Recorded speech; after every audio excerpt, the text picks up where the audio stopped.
Hi everybody, welcome to Stratosphere Lounge. I'm your host Bill Whittle, running three buttons again as usual, and good to be here. Hope everybody's well. I've got, looks like somebody redesigned did a little work on the Ustream page. The text box is a little different.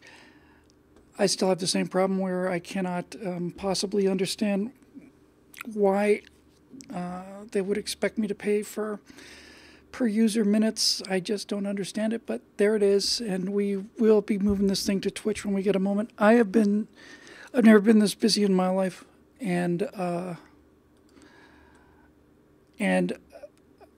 was talking with Natasha about this. She gets lost in her work, I get lost in mine, and there are times where it's just, I just don't. If I didn't have to sleep, I wouldn't. I would just be working round the clock. There's so much to do. So that's been keeping me busy. Like I said, I have to construct every atom of this this thing I'm working on, and to that end, we have taken the first steps of starting a foundation, which I did once before back in 2006 for a flying foundation. But probably take another couple of weeks or so. And from that point, not BillWhittle.com, but a new project is going to, related to this Aurora project thing. It's going to have 501c3 status and hopefully be able to go out and raise money a little more easily that way. So that is something I am looking forward to. Other than that, I don't really know if I have much news, honestly.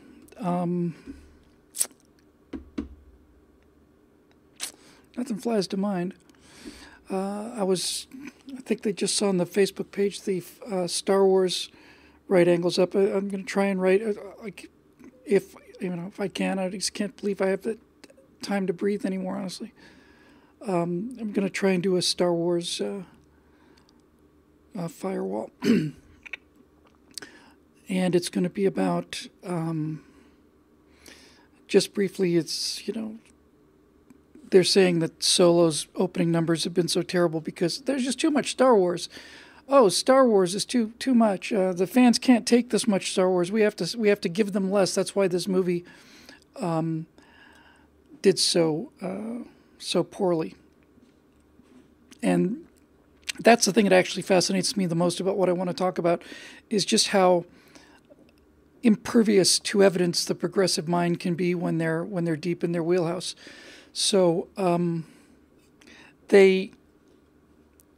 if you were paying attention, and I was, and you would think that Disney would be, although I understand why they wouldn't want to be, the Star Wars fan, and obviously I'm a Trek guy, but I know my Star Wars a little bit. I certainly spend a lot of time looking at these kind of videos, trying to keep a read on what people who are going to inherit the country are actually thinking, rather than,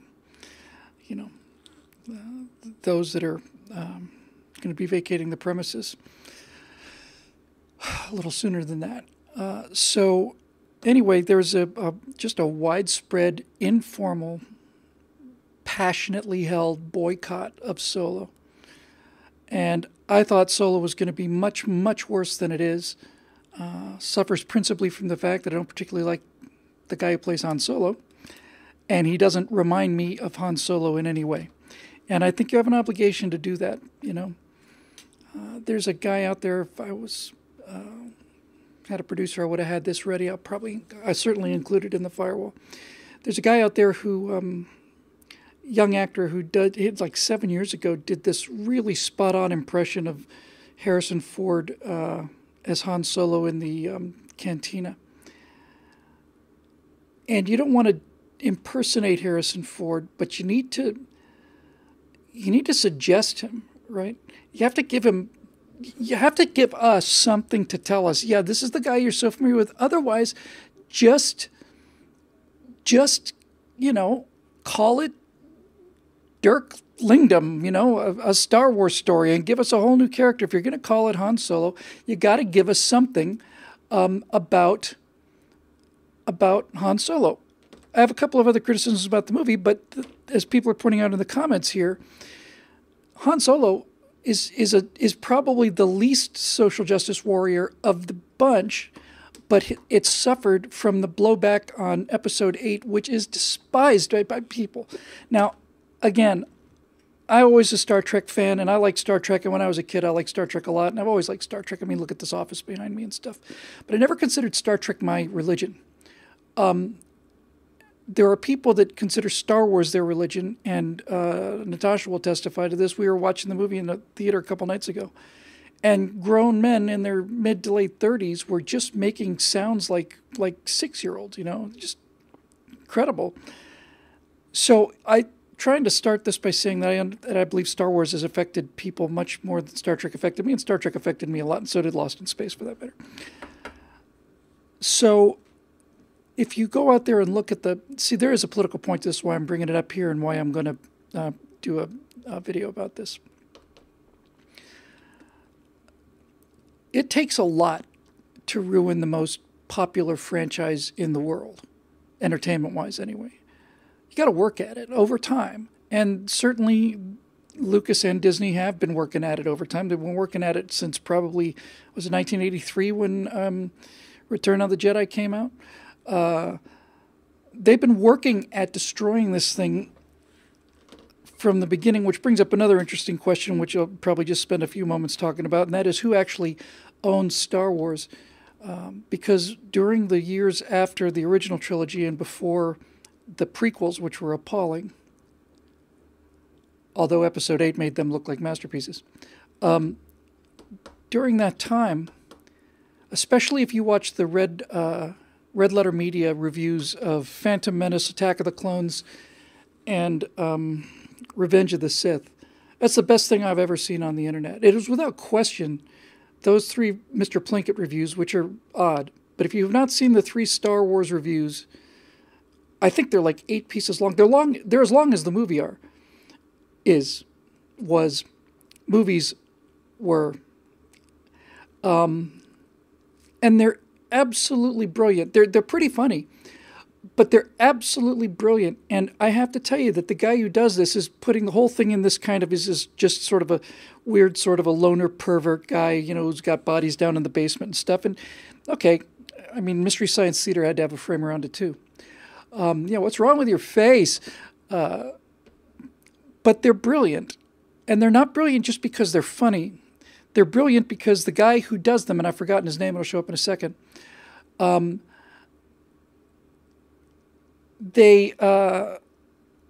Eric Blake in the comments section just said he's sick that conservatives overreacted to this boycotting Solo. Conservatives had nothing to do with it, Eric. Conservatives didn't go to see Star Wars of any kind. It's Star Wars fans. I'll get to that in a minute. And I don't think they overreacted. I'm getting to this. So I'm actually going to call this firewall Solo, and then the subtitle is going to be The Force is Not Female. So I'll come back to that too. Mike Stoklasa? Mike Stoklasa? Anyway, he's fantastic. And he is the best script doctor I've ever heard, and I live in a town full of script doctors. I've never, ever, ever run into anybody who had such an ability to dissect a story as this Mike Stoklasa does. He just goes right to the heart of it. And you would watch those movies. I watched those movies, all 3 of them, before I saw any of the reviews. And then I saw everything else he did after that. And as he's talking about the movie, I realize I had this general dislike of the movie, and then all of a sudden, he just lists every single reason why I disliked it. And he said so many brilliant things and so many things. Why are they doing this? Why don't they do this? Or what's the point of this? Or doesn't accomplish anything. Probably the most powerful moments, I think, because we always have to have a pre-show warm-up, which is usually most of the show. 2 things he did in these reviews that were so impressive to me. First of all, he asked a couple people on camera, who I'm sure were friends, but he said, tell me about Han Solo. And they would say, oh, he's audacious, he's kind of a rogue, he's smooth, he's brave, he's, unscrupulous. And tell me about C-3PO, tell me about Luke Skywalker. And they would give you a they just keep talking about these characters. Then he would say, okay, now tell me about Princess Amidala. She has a funny hat. And tell me about Qui-Gon Jinn. There's nothing to say. There's nothing to say. So all of this is going to take a long time for me just to get thrown out on the boards here. But the problem with Star Wars is that Star Wars blew the world away. I saw Star Wars on the roof of a station wagon at a drive-in theater in 1977, and I could not believe it. I couldn't believe it. And everybody was saying at the time, all the critics, everybody, the whole culture was just buzzing when Star Wars first hit the scene. And everybody was saying it's so much fun. It's just fun. There's nothing to it but fun. It's not complicated. It's not a big story. It's just fun. It's a good time. It's fun. And that's exactly it. And they managed to take the fun out of it. So that was one of the things he did that was so powerful. And I think the most powerful thing he did in all three of those reviews was he said, okay, let's do this. We'll run a split screen, and we're going to play the first minute of the first Star Wars movie, which was A New Hope. And on the other side of the screen, we're going to play the first few minutes of The Phantom Menace. And as you watch these things playing, he's pointing out to you, he says, instantly, I'm just going to call it Star Wars. I don't care to call it A New Hope. It's what I called it, was Star Wars. He says, in Star Wars, instantly, you've got this shot, you've got somebody retreating, you've got something shooting after it, you see this reversal, there's this giant thing coming after it, and as the Star Destroyer goes over your head, you are instantly filled with the size and the power of the Empire, and then there's this tiny little ship trying to get away, and inside the ship are real humans with real faces, and he's pointing out all the action, and at the corresponding moments in Phantom Menace, there are people sitting around a table literally drinking tea, the Trade Federation seems to be. I can't even remember. I can't even make up funny dialogue about it because it's so unmemorable. Here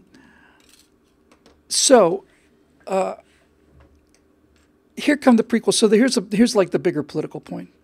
So somewhere in here, I think if I had to guess, I would say that George Lucas made Star Wars, and that the original movie was so good because he was on such a tight budget, and he couldn't do the things he really wanted to do because his original ideas for the things were just crazy. But he did make the first one. It was a good movie, great movie.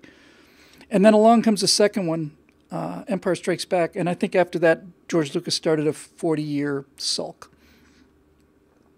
But his attitude during the prequels was just incredible, and once again on these red letter reviews, you can just see George Lucas doesn't want to leave his chair. He doesn't want to get out of his chair. He wants to do the whole thing on green screen because he doesn't want to get up and go outside. Too much trouble, too much effort. And so, I don't know. I mean, there's just, like I said, there's just going to be a shotgun blast. It's always this way, but this is going to be worse than in most cases. So you've got, for instance, somebody said, it might have been this Plinkett guy, basically the entire prequels are predicated around the Clone Wars. And what he said was, is it possible to care less about an army of robots versus an army of clones? And I thought, my God, that's absolutely right. There are these robots, which are the most absurd things in Star Wars prior to Rose Tico. And then there are these clones, and their clones are in armor. It's two sets of robots. I don't care. It doesn't matter. Doesn't matter. So they made these films and so on and so forth, so blah, blah, blah, blah. But look, what I was trying to get at is somewhere in this process between the first movie and Episode 8, somewhere in here, first Lucas and then Kathleen Kennedy and then Disney and everybody else decided that, first of all, they weren't going to listen to the fans, and then they got angry at the fans, and then basically the attitude was F the fans. And this is not a good idea. But I don't know how else to describe it.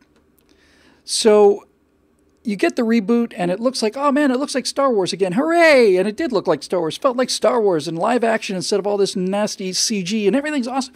And you're watching this movie, okay, we got a girl lead character. Okay, now we're starting to get a bit of the general problem here. But she was a good actress and she was certainly an appealing character. And you're watching all this and she's, okay, so she's basically Luke. She's just in fact, she is Luke. It's no, basically, Luke was a farm boy out in the middle of nowhere. She's a farm girl out in the middle of nowhere. Just a couple of rats and, trying to survive out there. And so we're going to follow this Rey character. But she became a Mary Sue, and that is a term used to describe a character who has superhuman powers. For those of you who don't know the term, I think it's Mary Sue. For those of you who don't know the term, it refers to somebody who can do anything. And it's based on, I think, on a piece of Star Trek fan fiction from back in the day, where some fan wrote an episode, and her name was Mary Sue, and she wrote like a couple of pages of a screenplay where Mary Sue literally did everything. She jumps into the transporter, saves this, goes on here, works. The whole thing happens because of Mary Sue. And here's the problem with this. It's a very big temptation for young writers to write Mary Sue characters, perfect characters. It's almost impossible to resist if you're a young writer rather.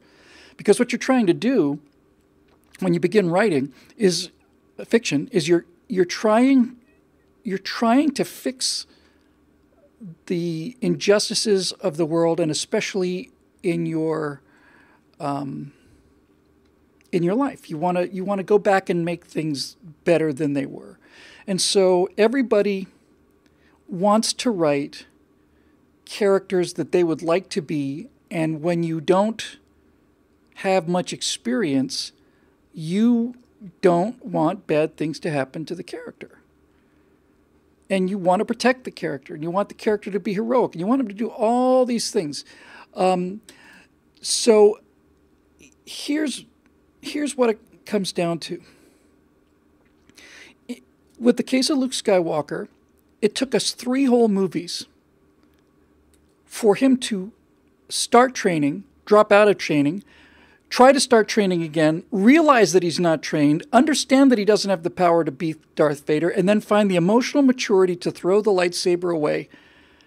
And that took 3 movies, and the guy in the black outfit who takes Darth Vader's helmet off at the end of the 3rd movie is nothing like the callow boy at the beginning of the 1st movie. They are a completely different person because Luke Skywalker has changed and he's grown. And he's always been incomplete. He's always been flawed. He couldn't get the Jedi training out. He was too impatient. He always went away early. Yoda was saying, "You're going off too fast. You're always going before you're ready." Now that's good because it adds dramatic tension. If Yoda had said, "Well, Luke, you've completed 17 years of Jedi training now. You're essentially invulnerable and certainly invincible. So good luck knocking off Vader, and I'm glad we spent the time." It's not interesting because it doesn't worry us. The job of the writer is to worry the audience. The job of a writer in something like this is to create characters that you care about, that the audience cares about, and that they like. But you have to submit them to things that scare the living daylights out of the audience. And you have to have them have failures. And if you don't do these things, then people don't get invested in the character. And the difference between Rey and Luke Skywalker is very simple. Luke Skywalker failed, and he was struggling. He was trying, and he wanted to get off this damn planet. Okay, so does Rey. But then what happens? Well, Luke finds himself with these lunatic smugglers and this crazy old man. He goes on this adventure, learns some skills, and he goes to this planet. He figures out he doesn't have anything like the temperament for this. He completely disappoints this Jedi Master who he's been looking forward to. He's done all of these horrible things. He confronts his father, all of this. But what do we see with Rey? Rey, who apparently scavenges parts, we find out, first of all, is an expert with a staff. Okay, fair enough, she's got to defend herself. No problem. Then she runs into the Millennium Falcon, which she's never flown before. She'd never flown any ship before, as far as I could tell. She'd never been in a spaceship that ever took off the ground, ever. And all of a sudden, Rey is a better pilot than Han Solo was. And I remember even then that, wait a minute now, she's never been on this ship, certainly, and I don't recall anything about her being a pilot. I remember when Han Solo was flying through the asteroid fields, and when he pulled that, that giant three-quarter loop and went into the asteroid cave, I remember him doing that and thinking, man, that's some fancy flying, and that's because Han Solo's lived in the Millennium Falcon for 10 years. That's what he does. He's a pilot. He's a smuggler. He has to be good on that. He's a great pilot. He says he's the greatest pilot in the galaxy, and I believe him. So Han Solo comes into the story being a believable pilot, but she's just a scavenger, and now she's flying the Millennium Falcon in a way that's never been flown before? No. Then, later, she's never touched a lightsaber before, ever. Ever. She'd never touched one before. And when she finally does touch one, she's able to at least tie and hold off the most force-powerful person in the universe. Fight him to a standstill. She's never touched one before. That's magical. So, why should I care about her? Why? I don't care. She simply doesn't have anything invested. She hasn't paid any price for anything. She just hasn't. It's really interesting when Luke first sees a lightsaber and goes, he just looks at it in awe. And when he first handles it, he can't do this. He's practicing. He's going,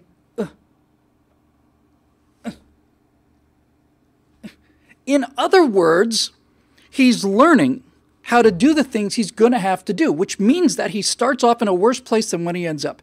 He has to grow. He has to learn. He has to develop his skills. She picks it up, and all of a sudden she's just fighting off the leader of the New Order. So I don't care. I don't care.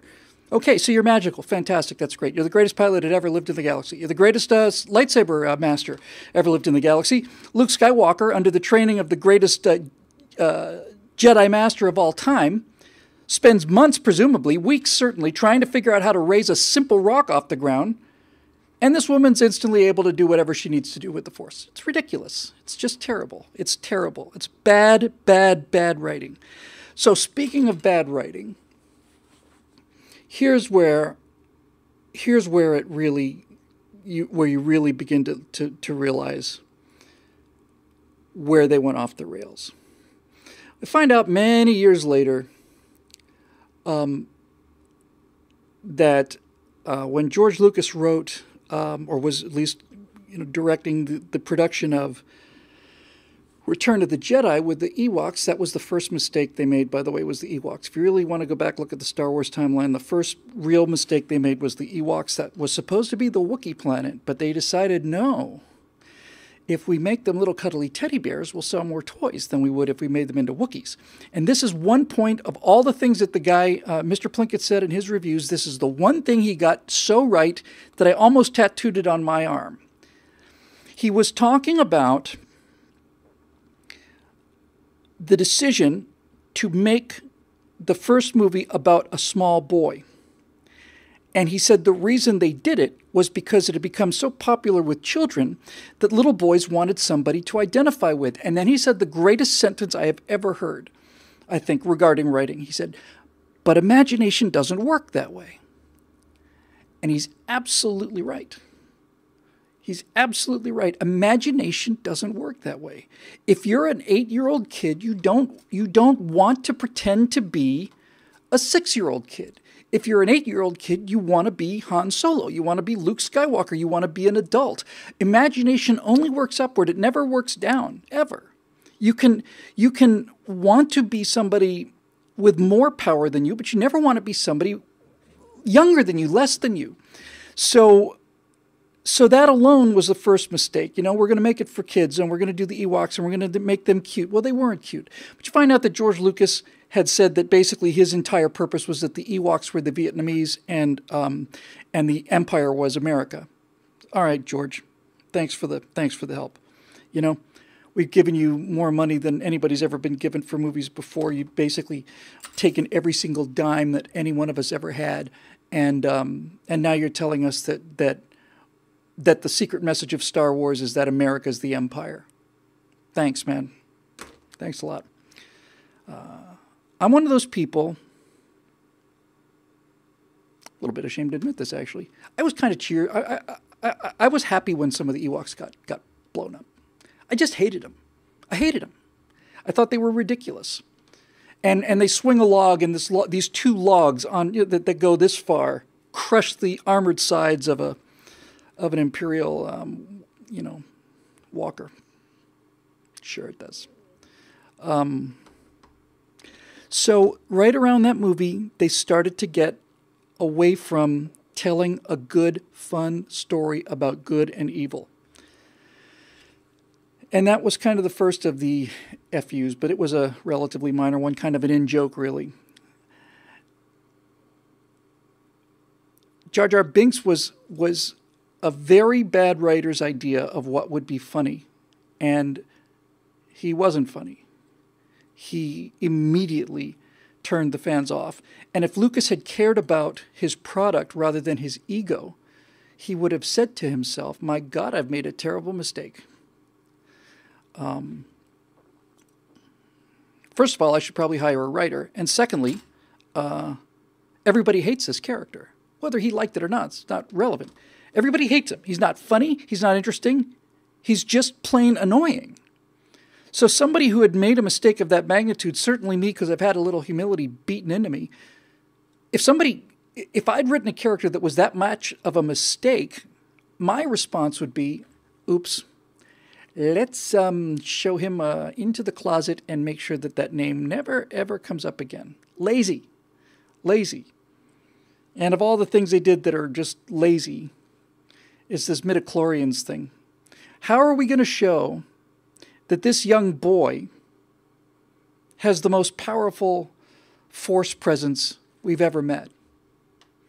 Well, there's got to be a couple of ways you could do that. Just one that pops to mind, George, would be, what if you show a scene where something's about to fall on his head from behind? And as he turns around and sees this thing, instantly this thing is smashed against the wall. Whoa now. Yeah, he just responded. He couldn't control it. He's had this ability all his life. He can't control it. He's not old enough. He doesn't have the emotional maturity. But under pressure, the force comes alive. And you say, wow, that guy's, well, this is really something. But no, we're going to give him a little blood test. And you find out, oh, you've got the magic pixie dust in your veins that other people don't have, which means that you get to be a Jedi, but nobody else does. And see, this again is why I'm interested in this. I'm interested in it from the progressive point of view of politics, and I'm interested in it as a writer. Having them test the blood for midichlorians was just plain lazy. He wanted to telegraph to the audience, beep, beep, beep, beep, beep, beep, beep, beep. This terrible acting kid here with the funny haircut, beep, beep, that nobody likes, beep, beep, beep, beep, is the most powerful creature in the world. Beep, beep, beep, beep, beep, beep. How do we know? Because on this little test of his blood, we've got a number that's off the charts. Well then, okay. So, by doing that, see, this is what I mean when I say lazy. Lazy doesn't just mean I'm not going to go to the trouble of thinking it through. It means that, and it means I don't care. I just want something to get me through this next plot point. But what he did was, with those midichlorians, with the idea that your ability to command the Force is predicated on what's in your blood at birth, it is literally a genetic trait of some kind. What you've done there, George, is you've not shown that this little Anakin is the most force-powerful person in the world. What you've done is you've told everybody watching the movie that they cannot be a Jedi Knight. And that's why people love Star Wars, because they want to be Jedi Knights. They want to be Jedi Knights or they want to be smugglers. And you just plain locked them out of it with this nonsense. Nonsense. For nothing. Never came up again. So there was a lot of fan blowback to this first episode, and Lucas could have said, wow, you know what, I really messed this up, and this was it was the most anticipated movie, I'll say, of all time. I mean, it was 10 years, 15 years went by. I was waiting for the first of the prequels like crazy, and I just like, this is terrible, it's terrible. So He could have basically said, whoops, but he didn't. He doubled down. So now we're going to make Jar Jar Binks into a senator, and we're going to do all of these things through the second horrendous movie and then the third horrendous movie, and he's literally, no. So at some point, George Lucas went to war against the fans, and there's a great documentary out there called, The People versus George Lucas, I think. It's a documentary. It gets into some detail about how upset people were about this, and this is before any of the reboot of the third trilogy happened. So when you decide that you hate your fans, and that if they give you a consistent criticism, that the best response to that is to give them more of it to show them who's boss, you're probably in the wrong line of business, George, because you're not an auteur filmmaker. You're not one of these great visionaries whose ability to talk about the dark underside of human nature in a way that's never been illuminated before. You're not that guy. You're making fun movies for people to enjoy, and you did that really well. And if you're basically saying to these people, well, screw them, then you're not the kind of guy you really should be doing this. So they have this catastrophe on their hands with this second trilogy, the prequels. And then they decide they're going to restart this thing, and all the things that people hated about the prequels, all of the computer graphics, we're going to get rid of it. We're going to do all this live action. And you see the trailers, like, Jesus, Star Wars is back, fantastic. And then we're given this magical character that we don't care about. And we're given a couple of characters who we like. I liked Rey. I didn't have anything against her. I just thought, that sure seems easy, right? That business of flying the Falcon like Han Solo did after a lifetime of practice. I didn't think more of Rey. I thought less of Han. I thought, well, obviously any idiot can do this. And all of that whole thing. But anyway, there you go. So then comes Rogue One, which was advertised. If you look at the trailers for Rogue One, it's advertised in such a way as to make the lead character, whose name completely eludes me,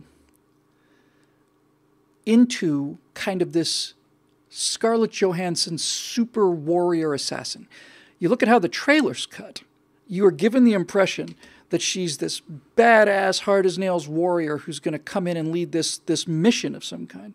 She wasn't that at all. She was much more interesting, much more interesting. She wasn't that at all, but that's what they made her because, was it Jyn or so?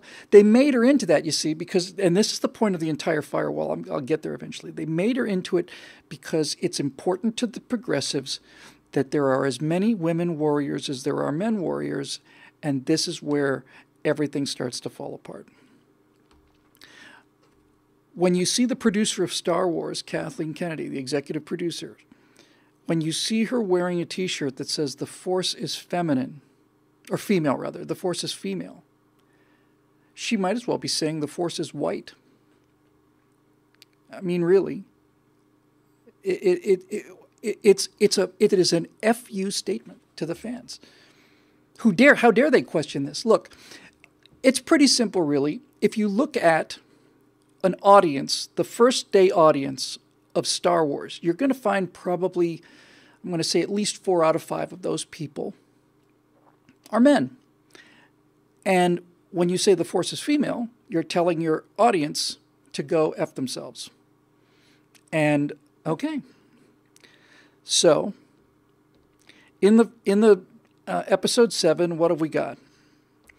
Well, we've got this magical person who can do everything. We've got this very nice black guy who is very nice and looked like he was on his way to having a real story before episode 8 came along. And then you've got Poe Dameron. And it occurred to me lately that Poe Dameron is actually the only real Star Wars character in the entire in the third set of movies, in episodes 7 and 8. He's really the only actual real Star Wars character. Because Poe Dameron is a fighter, and he's got style and charisma, talent, skill. He's brave, he's bold, he's adventurous, and he's daring.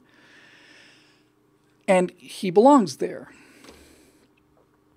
And he was interesting. So anyway, then you get to episode 8. And by now, Kathleen Kennedy and the rest of these people have dug in their heels. And you want to talk about giving a big F you to the audience and all of the criticism of, hey, you know, I don't know if I buy this idea of this young little female, this tiny little girl being able to fight off all of these stormtroopers and stuff and the Dark Lord of the New Order without any training at all. I find that a little bit hard to believe. So instead of saying, you're right, that was a bit of a stretch on our part, we'll correct it.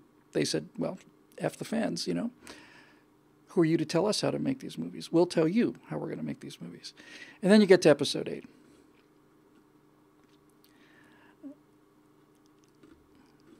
The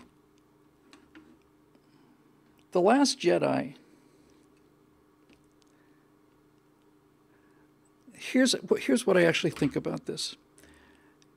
In order to get Mark Hamill to play Luke Skywalker as a broken-hearted old man, Disney had to turn Mark Hamill into a broken-hearted old man. It's almost like the producer and the director of Episode 8 had to destroy Mark Hamill, not Luke Skywalker, had to destroy Mark Hamill as a person in order to get what they wanted out of Luke Skywalker. They had to destroy the actor.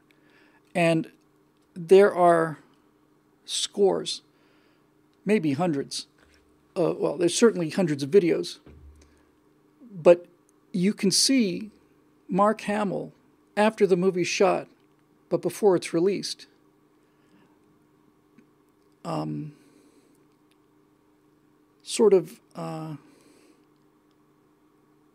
What's the word I'm looking for? Preemptively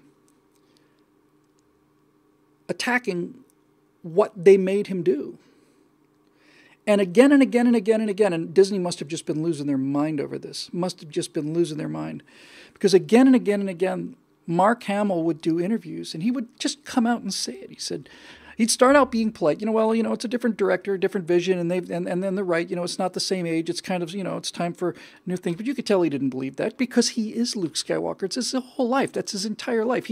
Luke Skywalker is like Captain Kirk. He's one of 2 or 3 iconic characters of our culture. He's not just a movie character. He's kind of like Orpheus or some other mythological character. He's part of the mythology of our age, and he has a sense of ownership towards that character because he didn't create him, but he certainly fleshed him out. And Mark Hamill became a much better actor over the time he was playing Luke Skywalker as well. So you would see him on these interviews almost pleading with the people who he was interviewing with, saying, Luke would never give up. He wouldn't give up. Luke was an optimist. Luke was the one who Luke believed in Darth Vader, for God's sakes. Luke believed enough in Darth Vader to drop his weapon. He always saw the best in people. He always believed in the best in people. He was an optimist. He was an optimist, an optimist, an optimist. And he kept saying it again and again and again. And now he's going to be living on this island, bitter, and just this angry old man who has no meaning, has no relevance, isn't redeemed, He's not saved in the same way that Darth Vader is saved. Luke saves his father because he believes in his father. I don't know that anybody's saved Luke. He just disappears into thin air. Undoubtedly, he'll reappear as a Force ghost in Episode 9, and that'll be the final nail in the coffin. But look, the opportunities that were missed in Episodes 7 and 8 are so overwhelming that it's enough to make you cry. Because you launched in Episode 7, you launched these new characters. Okay, great. Finn, good. Rey, good. Like the actors, like the characters. Give them something to do. Nope, can't do that. One can do nothing, and the other one can do everything. Okay. All right. But in Episode 7 and 8, you are also bringing back the 3 people that made this whole thing happen in the first place. You're bringing back Han Solo, Princess Leia, and Luke Skywalker. You're bringing them back into the universe in a way that they weren't in the universe of the prequels. You're showing their faces, and you're bringing them back into the story. So now, what do you do with them? Well, in episode 7, I really don't think I'm being hyperbolic here.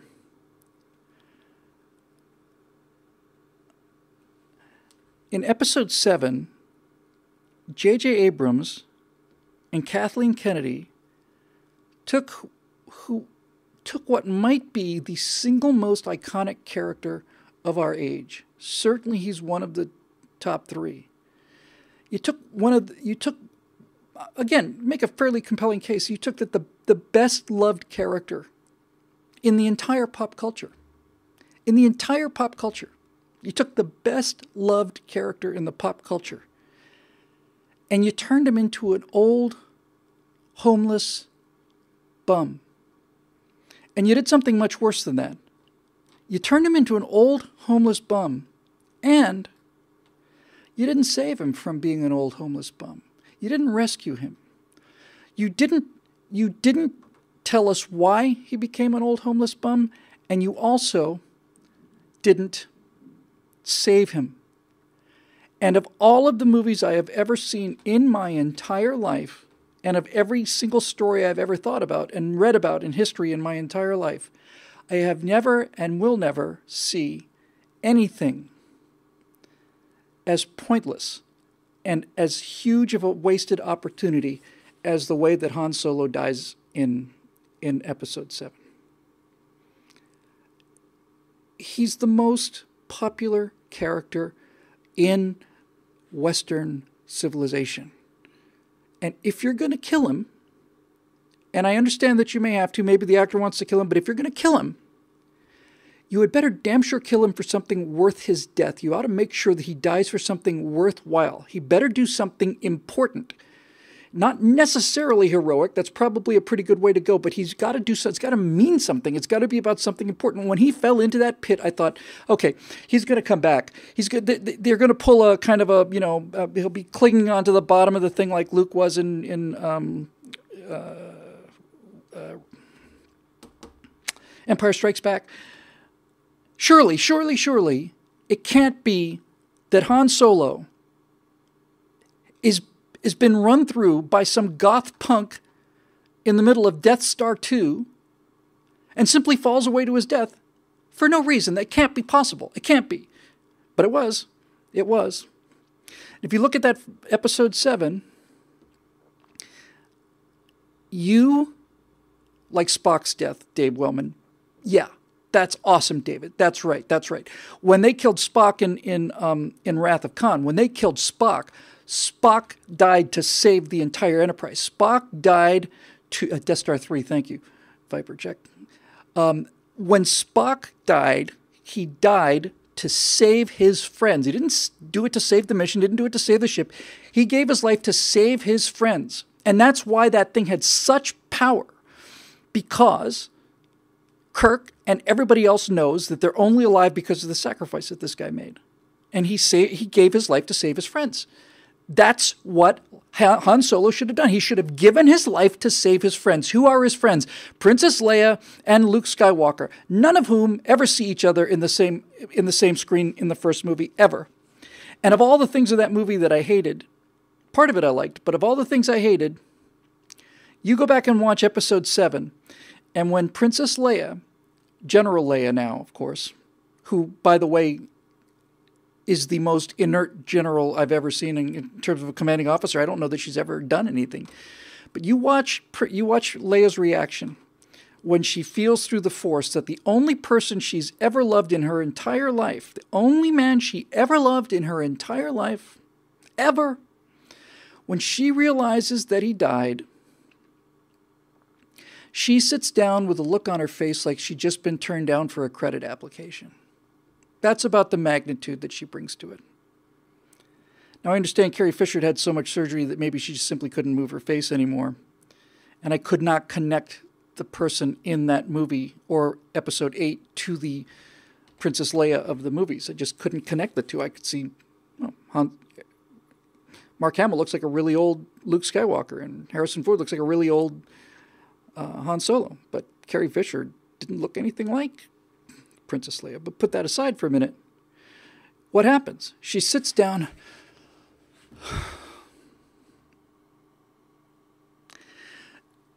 Am I the only writer like in this entire city?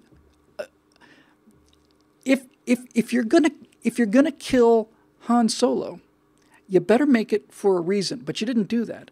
And if you're gonna take away the only person that one of the two remaining characters that you've got, that's your entire franchise, this is the tripod that the franchise is based on: Leia, Han, and Luke. If you're gonna pull one of those legs out and give us nothing in return for it, and then with the second leg, you give her this reaction, then you have earned the ire and the wrath and the boycotting of people. You've destroyed it. You can't undo it, can't unsee it. It's done.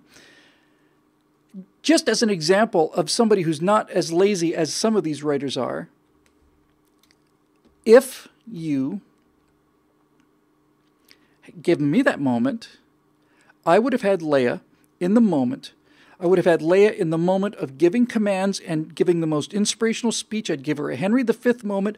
I'd have her up there getting everybody fired up on what we're going to do, how we're going to do it. And then in the middle of a sentence, I would have her stop as if she was having a heart attack and collapse to the ground. And I'd have her start sobbing. Sobbing. Because as an audience member, that would give me a hint, a clue that something important has happened. Here's this person who's fired up, ready to go. She's confident, she's in command, and she gets hit by a bolt of lightning that completely, totally, 100% destroys her. She's on the ground sobbing. She doesn't want to be on the ground sobbing, but she doesn't care. It's not even a question anymore of looking good in front of the troops. If she's past all that. This is the most painful thing she's ever had to deal with. It would have been tremendous. Would have been tremendous. No. She sits down like she sat in something wet. And then finally you've got Luke Skywalker. And what does he get to do? He gets to be a cranky old man and then disappear. He didn't even die facing the enemy. When Luke comes out in episode 8 and you see him arrive there, you think, okay, at least Luke Skywalker is going to die to give us something. He's going to die to give us something. So he goes out there and he, fights with Kylo Ren and all the rest of it. And then we find out that instead of becoming the exact same thing that Obi-Wan Kenobi was, you become a Force ghost, you surrender your life in order to become more powerful. He didn't do that. It was all an illusion, you see. It was just like he wasn't even there. See, it's all a trick. You didn't kill me. I'm still alive. I'm going to evaporate in a few moments. So it's not like I'm going to be useful again, but I wasn't really there, so it didn't really require any courage. And since it didn't really require any courage, then what the hell do we get out of it? Nothing. Nothing. If you had Luke come out there and they had told me, same dialogue, same crappy dialogue. If it had been really Luke Skywalker who walked out there and Kylo Ren said, I want every single weapon trained on that guy, and they put all of those blasters in there, and then you found out that Luke was still in there, I would have believed it, because I would have believed that Luke Skywalker had, during his time on the island, become so powerful that I would have no problem with it. And when he died, it would be the same kind of act of sacrifice as with Obi-Wan. And you would have had an emotional reaction. But they cheat you of that. They cheat you of it. They steal it away from you. They take it. Nope, gone. You don't get that either. He's actually still alive. See, he wasn't out there facing danger. He was sitting on a rock, safe someplace. Whole thing's a big gag, big illusion. So now you've destroyed the third leg of the tripod that holds up this entire idea of what Star Wars was and is, or was. And then just to wrap this up slowly, now we'll talk a little bit about the political correctness in Episode 8. Eric, you're trying too hard, man. He gave the resistance time to escape. Okay. But he didn't buy the resistance time to escape by giving up his life or facing this thing. He bought the resistance time to escape by making a projection, by a show of force, by a little magic trick. No, it's terrible. It's awful. There's no getting around it. It's awful. They took it away from you. They stole it, and it's gone. That's exactly right. Dave Wellman's got it exactly right. The people in charge of Star Wars hate Star Wars. Now here we get into the part of it where it's really, really, really unbearable. when you get to episode 8, all of the sins that I've already laid out are there. Don't you think it would have been nicer? It's not my thought, it's Mark Hamill's thought. Wouldn't it have been better if Luke Skywalker had been there when Han died? Or at the very least, we saw his reaction to it? We didn't even see his reaction. Where's Han? We don't even get to see his reaction. They won't even show us him being sad about it. Where's Han? Cut. Oh, he died. Now back to Rose Tico on the casino planet. The important stuff. Where's my best friend in the history of the world that I saved the galaxy with together? And now we've watched everything go to hell. Where's he? Oh, he died. Well, that's a shame. Okay, anyway, back to the green milk from the water slugs or whatever these things were. It's appalling. It's appalling. It's unbelievable. It's simply beyond my ability to understand how this could be this awful. And now we get into the whole Rose Tico, somebody tell me what Laura Dern's character's name's going to be, because I did not buy the Rose Tico action figure or the Laura Dern action figure. So now let's look at this kind of SJW thing on episode 8. Now that we've just basically talked about how the entire structure of the Star Wars universe is gone, and that everything that we learned about it is gone, that you don't need any training to use the Force, you just have to be born lucky. And that that long friendships and things like this, when people that you care about more than anything else in the world die, then that's unfortunate, too bad. It's like I said, it's like a bad credit score report. And then you also find out that all of these things that you took as religion, there are tens of thousands, probably hundreds of thousands, maybe even more than that, probably millions of people whose actual official religion is Jedi. They put it down on government forms, Jedi. They looked at this whole idea of the Jedi Knight as something serious. They took it seriously. And the idea that there'd be an order of people of all different races and colors and sizes committed to the good, and 1,000 generations of tradition behind it and learning, we find that even that idea of treating the Jedi Order as a religion is actually for chumps. It's kind of silly to believe that. And we got to hear that from one of the other most beloved characters in the entire pop culture. So now that they've destroyed Luke, and they've destroyed Han, and they've destroyed Leia. Not killed them, that would have been different. They destroyed them. We get to see the one thing that Luke cares about, apparently, left on this whole island, the reason he's on this island. Just his whole store of Jedi knowledge. We see it go up in flames, and then Yoda appears and tells us, it doesn't matter. Let it go, whatever. Let it go. Let it go. Yeah, just let it go, don't worry. Okay. So, first of all, I don't believe it. I just don't. I don't believe it. And secondly, it makes Luke look like an idiot. It makes Rey look like an idiot. But more importantly, it makes the millions of people that call themselves Jedis look like idiots. Because they actually believed in this stuff. But the director didn't, and neither did the producer. And they're going to show us a new Star Wars, you see. They're not going to give us another episode of Star Wars. They're going to give us the anti-Star Wars. They're going to take everything that people loved about Star Wars, and they're going to turn it on its head. The idea of having to learn something. The idea that being a Jedi was something that was exceedingly difficult. And it took years and years and years of intense training from somebody who also went through years and years and years of intense training. No, that's out the window. It's gone. If you happen to have strong with the Force, you can do anything. You beat off the... Let me rephrase that. You can fight off the head of the First Order with your first time in a lightsaber in your hand. You fly the Star Wars Millennium Falcon as well as the best pilot in the galaxy. As long as you've got born with the magic touch, that's fine. So the idea of training, no, for chumps, for an idiot. It's for chumps. They just killed it. And speaking of killing things and destroying the Star Wars universe, one of the things to my surprise is the vitriol and the vehement hatred for using that ship going into light speed as a weapon. I started seeing videos that said this business of using the cruiser going into light speed as a weapon that destroys this entire fleet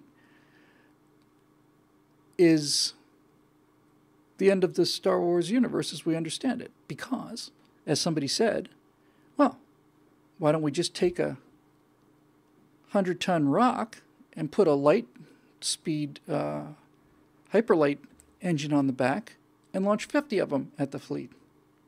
Nobody's ever thought of that before, I guess, huh? If the ability for that thing to do that kind of damage by going into light speed could destroy a whole fleet, you'd think somebody would have thought of that as a weapon earlier, and there'd be hundreds of these missiles. No. Little things, lazy things like this.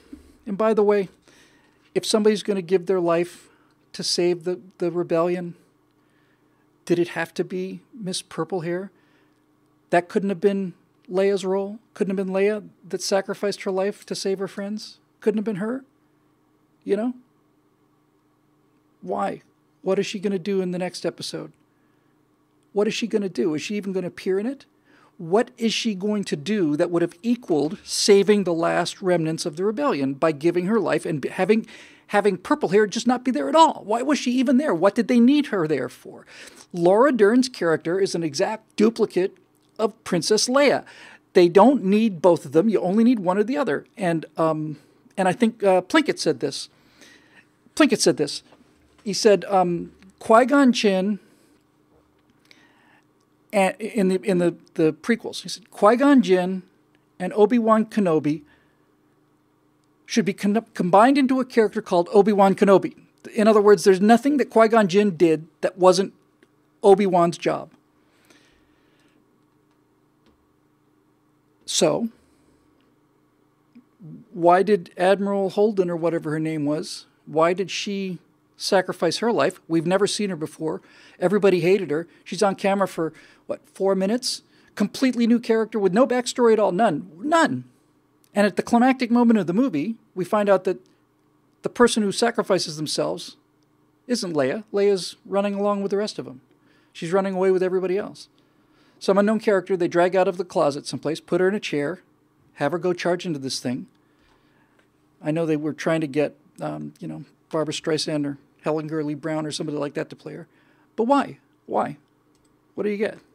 Nothing. You get nothing out of it. You get nothing. It's lazy, stupid, ridiculous bullshit writing is what it is. And now we get down to the part that's the most offensive to me and to many of the fans of this franchise, because I want to be crystal clear on this. I'm not saying there aren't women who like being Jedi Knights. I'm not saying there aren't women who don't fantasize about being fighter pilots. But I bet if you took the number of people that fantasized about being fighter pilots, then I'd be willing to bet you that 9 out of 10 or more are male. It's just the way it is. Now, that's not to say, I want to be crystal clear on this, that's not to say that there can't be women fighter pilots, that there aren't women fighter pilots, and that women fighter pilots don't belong in Star Wars. I'm not saying that at all. I'm not saying that at all. It would have been great to have an interesting character as a woman fighter pilot, but that's not what they're trying to do. Because of all the things in that episode 8 that were absolutely enraging to me was the idea that Poe Dameron would go out there and try and, fight the rebellion in a starfighter, only to come back to base and be told to go and sit in his room, little boy. The women are in charge. You don't worry, we've got this covered. You men running around shooting at things, just don't worry. Thank God we have women here in charge. And again, let's just look at the script. The women are in charge? Okay. Poe wants to go fight these people? Nope. That's just some aggressive, toxic masculinity, undoubtedly, that is best served by, having you basically confined to quarters. We've got a master plan. And what did that master plan consist of? It consisted of having all of the transports destroyed. In other words, Poe was right. She was wrong. They knew it, but they still did it. They basically took every single Star Wars fan out there and told them the Force is female. So, great. Well, I guess we'll just sit in the cabin then, right? I guess we'll just sit in the cabin. If the Force is female, we got nothing to do here. 9/10 of your audience. No, maybe not quite that many, but most of your audience. See ya. Jedi Order's a joke. The history of the Jedis is a joke. Wanting to be a fighter pilot and fight evil is a joke. Don't worry, we've got a master plan. We don't know what it is. We know it's going to result in everybody getting killed, but nevertheless, go. I said that Poe Dameron was the only Star Wars character, I think, in the new series. I think that's pretty much true. Because the only moment in Episode 8...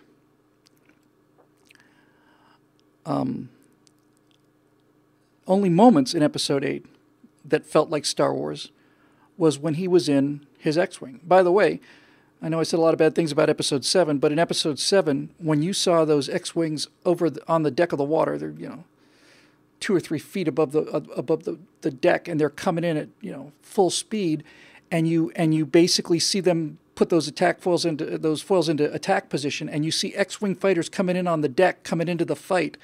I about cried. I think I actually did cry, come to think, but I just thought it was the most beautiful thing I've ever seen. It was like watching Spitfires going up against German bombers. That's what the whole goddamn freaking movie's about. It's what the entire franchise is about that moment. It's about that moment, you idiots. It's not about anything else. It's not about lecturing us about what the correct ratio of men to women in positions of command authority should be. It's not about any of that. It's about TIE fighters riding up into the sky, outnumbered 40-1, trying to save goodness from evil. That's Star Wars. That's what it is. It's nothing more than that. That's it. That's all. And that's enough. It's everything. It's everything. It's everything. That's it. And to destroy that, again, they didn't just kill him. If they'd killed him, that would be one thing. They didn't kill him. They destroyed it. They destroyed the idea. Please. Poe, go to your room. Go to your room. We've got this all figured out. I suspect that Poe Dameron probably wanted to get in his X-Wing fighter and find a way to put a photon torpedo down inside the vent of that giant dreadnought that was coming after him. That's what I thought he would have done. But no, that's toxic masculinity. Who needs that kind of actual action when you can have an anorexic, purple-haired, obnoxious, arrogant, incompetent lunatic show you moral superiority. And that brings us to the greatest of all abominations. And I'm not talking so much about personal dislike, although there's certainly that.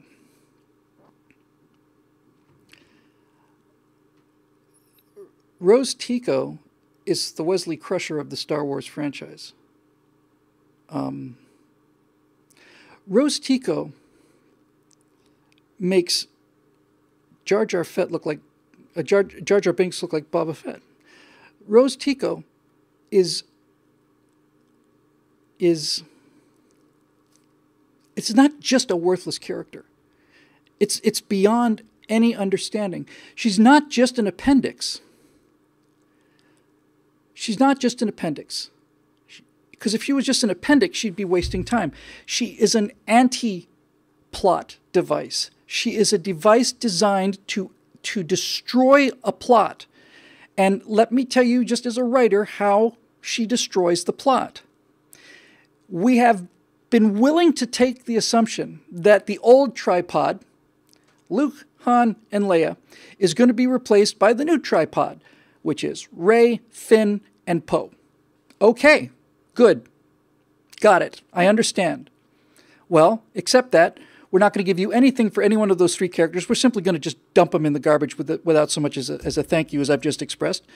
And we're also going to destroy Poe, and we're going to destroy Finn too. And the way we're going to destroy Finn is we're going to make this Rose Tico subplot. Rose Tico character, if you look at the script, looks like something that was written on day 84 of a 90-day shoot. Everybody hated this character. Everybody hated her. And so the question is, what does she do? Dramatically, what does she do? You know, guys, I'll tell you the honest truth. It's these racist progressives that make these decisions. But now that I think about it, there's only one reason to have Rose Tico in this movie at all. And the only reason Rose Tico is in the movie is because it gives Disney a reason not to have Finn end up with Rey. The big progressives simply couldn't handle that thought. Am I the only person who's come to this conclusion that it's cowardly of Disney to set up this love relationship and not pay it off one way or another? No. Rose Tico in the overall arc of Star Wars functions as that girl that magically appears at the end of 16 Candles or Pretty in Pink, the one with Ducky in it, where the guy you've been rooting for to get the girl the whole time doesn't get the girl, and at the last minute, this magical girlfriend appears for him, so he's going to get somebody. That's what it is.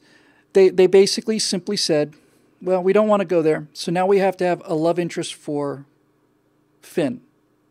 Wait a minute, we already have a love interest for Finn. Yeah, but I don't know.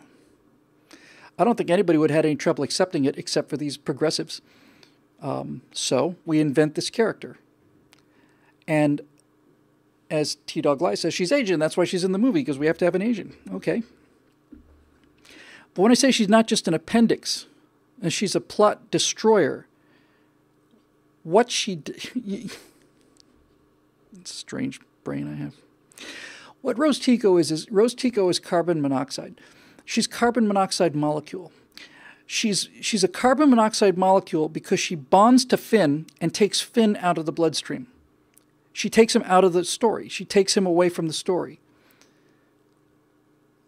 She takes Finn away from the real story, which is where is the rebellion and where are they going, and sends them on the biggest wild goose chase in history to go to a casino planet to find a guy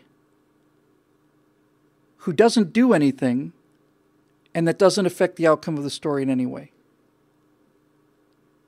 And here's a guy we've seen for one movie and who we got to like in the first movie, like Finn very much. And he's a former stormtrooper, and it's interesting. Did that come up in this thing at all? Did we ever see any conflict? Ever? Did we ever have a moment, ever, where Finn looks at a stormtrooper that he's just killed or is about to kill and could see his own self inside the uniform because he used to wear the uniform? Do we ever have that moment? Ever? Nope. You know why? Because that'd be interesting. That's why. That would be interesting and dramatic for him to realize that these faceless people in these skeleton uniforms are people just like him.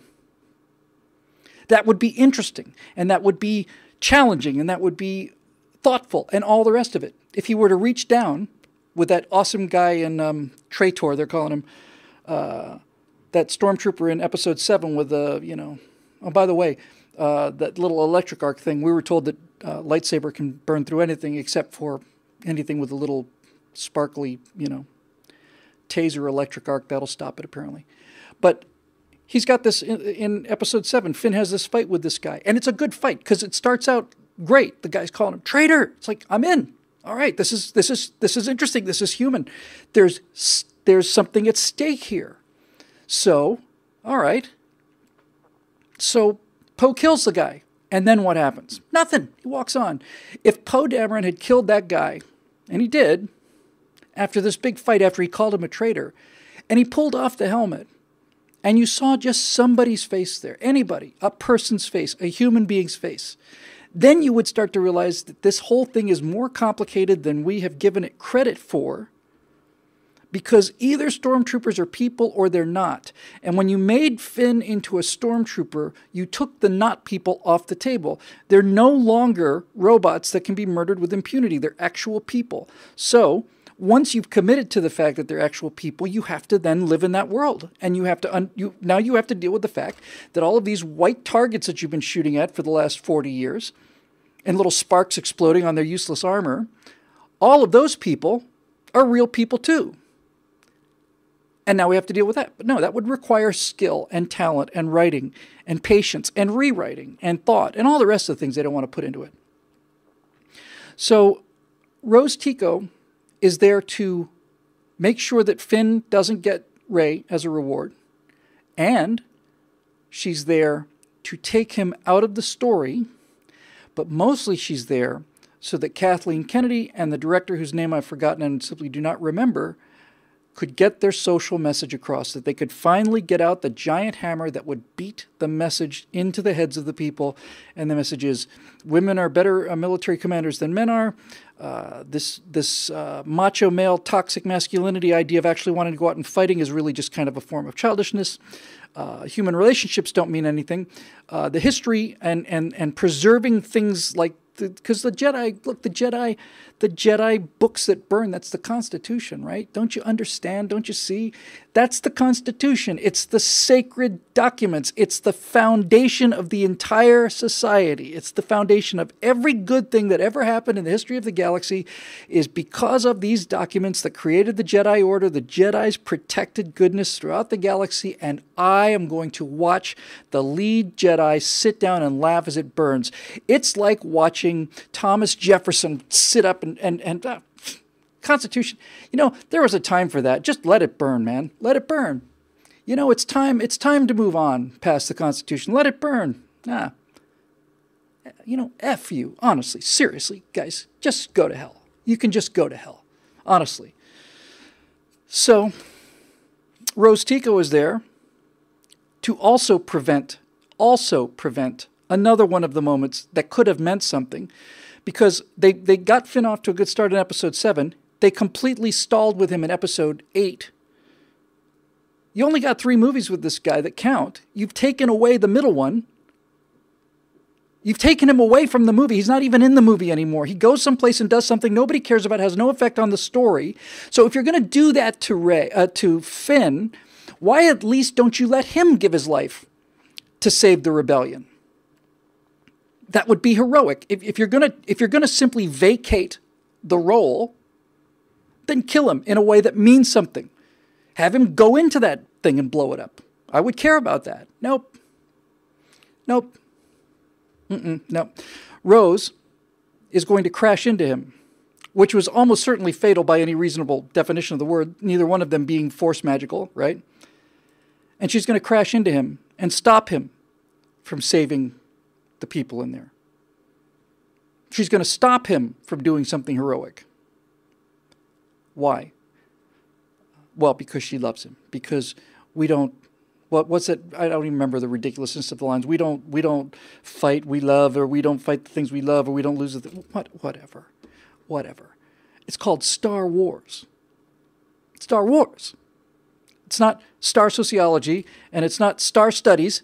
It's Star Wars. And it's about fighting good and evil. And people make a choice. Audience members make a choice. A lot of people out there who identify with the Empire. A lot of people. And that's fine, because it's kind of a cartoon evil. People like to be bad sometimes. People like, they like it. I see a lot more Stormtrooper uniforms than I do Jedi Knight uniforms. But in any event, it's good versus evil. Pick one and go with that one. And then give us a champion, give them a champion, and off we go. The only thing I thought that was interesting about Kylo Ren was his rage. That I liked. When he got so angry that he would just pull out his lightsaber and just start destroying that control room. I like that. I thought, all right, that's interesting. It's different. Yes, that's right. Edward Smith you just got it exactly right. Star Wars is not going to die with a bang. It's going to die with a whimper. It's going to die with a whimper. That's right. So, of all the things in all of the Star Wars movies, of all of them, all of it taken together, all of the outrage, all of the F you to the fans, all of the criticism given by Mr. Plinkett and all the rest of it, all of it. To me, the most offensive moment in all of the Star Wars canon is when Rose says to Finn, looking down on the planet of the rich people, she says, "These are the worst people in the universe." These rich people are the worst people in the universe. They're worse people than Darth Vader, who murdered all those children with a lightsaber. They're worse people than the guys that pulled the trigger on the Death Star 3 that destroyed entire home planet of the rebellion and killed probably trillions of people. They're worse than Kylo Ren. They're worse than the people that killed her sister. They're worse than the people they're running from. They're worse than the people they're fighting against. They're the worst people in the galaxy. The rich people who sell weapons. The worst people in the galaxy. I'm done. I'm done. I'm done with you. You know, it's kind of an odd claim for billionaires to make, isn't it? You know, Simon Says and I got it right on the same time. It's funny, there's a lot of rich people in Hollywood. Yeah. Yeah, they're the worst people in the galaxy. Really? Well, if they're the worst people in the galaxy, Rose, then why didn't your sister bomb the casino planet? Die doing that? Why did she have to give her life, fighting the third or fourth worst people in the galaxy? Why did she have to do that?